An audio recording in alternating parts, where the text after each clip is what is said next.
देखिए अरुणाचल प्रदेश जो है वो भारत का सबसे ईस्टर्न पार्ट है, सबसे पूर्वी राज्य है भारत का, जिस कारण सबसे पहले सूरज की किरणें अरुणाचल प्रदेश में ही जाती हैं। तो सूर्योदय सबसे पहले अरुणाचल प्रदेश के यहाँ बालांगू या कीबिथू नाम का एक जगह है, वो सबसे ईस्टर्न पार्ट है अरुणाचल प्रदेश का। अरुणाचल प्रदेश 3 देशों से के साथ सीमा बनाता है, एक यहाँ भूटान के साथ, ऊपर में चाइना के साथ और इधर म्यांमार के साथ सीमा बनाता है। 3 देशों से ये सीमा बना देता है यहाँ पर, और ये सबसे पूर्वी स्टेट है। अब हम इसके बाद अरुणाचल प्रदेश में समझते हैं। अरुणाचल प्रदेश ये इस तरह से इसका नक्शा दिखता है। शुरुआत में ही अरुणाचल प्रदेश कोई अलग स्टेट नहीं था, बल्कि आसाम से अरुणाचल प्रदेश को कंट्रोल किया जाता था। ये आसाम है, आसाम इसे अरुणाचल प्रदेश को कंट्रोल करता था एज एक एजेंसी के तौर पर। और अरुणाचल प्रदेश का उस समय नाम था नॉर्थ ईस्ट फ्रंटियर एजेंसी, नेफा। एक समय धीरे धीरे गया कि अरुणाचल, आसाम को बड़ा मुश्किल होने लगा अरुणाचल प्रदेश को कंट्रोल करना, इसलिए केंद्र सरकार ने 1972 में अरुणाचल प्रदेश को अपने अंडर में ले लिया, जिसका नाम हो गया यूनियन टेरिटरी। जैसे दिल्ली यूनियन टेरिटरी है, चंडीगढ़ यूनियन टेरिटरी है,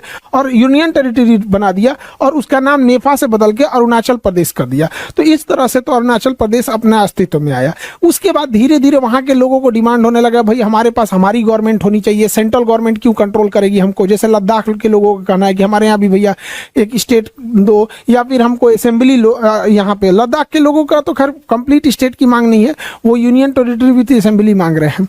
तो 1987 में केंद्र सरकार ने अरुणाचल प्रदेश को एक कंप्लीट स्टेट का दर्जा दे दिया और अरुणाचल प्रदेश एक स्टेट बन गया, और ईटानगर उसकी राजधानी। सबसे कम जनसंख्या घनत्व यहाँ पे लोग बहुत कम रहते हैं। रीजन क्या, पूरा पहाड़ी एरिया। अरुणाचल प्रदेश कंप्लीट पहाड़ है, डाफला, मिसमी, अबीर, पटकोई, बूम, ये सब पहाड़ियां जो हैं सब, ये सब यहाँ पे भरे हैं। सब चाय पत्ती वगैरह यहाँ ज्यादा उत्पादन होता है। तो ये अरुणाचल प्रदेश की ज्योग्राफी थी, इसको समझ गया। अब हम लोग आते हैं करंट सिनेरियो पे।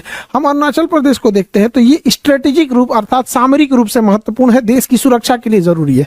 हम पाकिस्तान की ओर देखते हैं तो लाइन ऑफ कंट्रोल है, वही अरुणाचल प्रदेश में चाइना के साथ देखेंगे तो लाइन ऑफ एक्चुअल कंट्रोल है।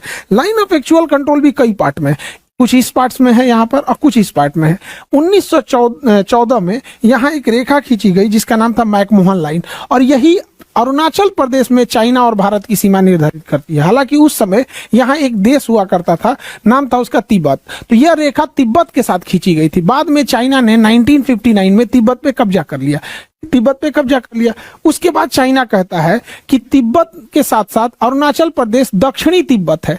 तो भारत को बोलना चाहिए कि भैया तिब्बत ही तुम्हारा नहीं है, जब बेटा तुम्हारा नहीं तो तुम पोता पे क्लेम कैसे कर सकते हो। तो तिब्बत ही तुम्हारा नहीं है तो तुम कैसे कह सकते हो कि दक्षिणी तिब्बत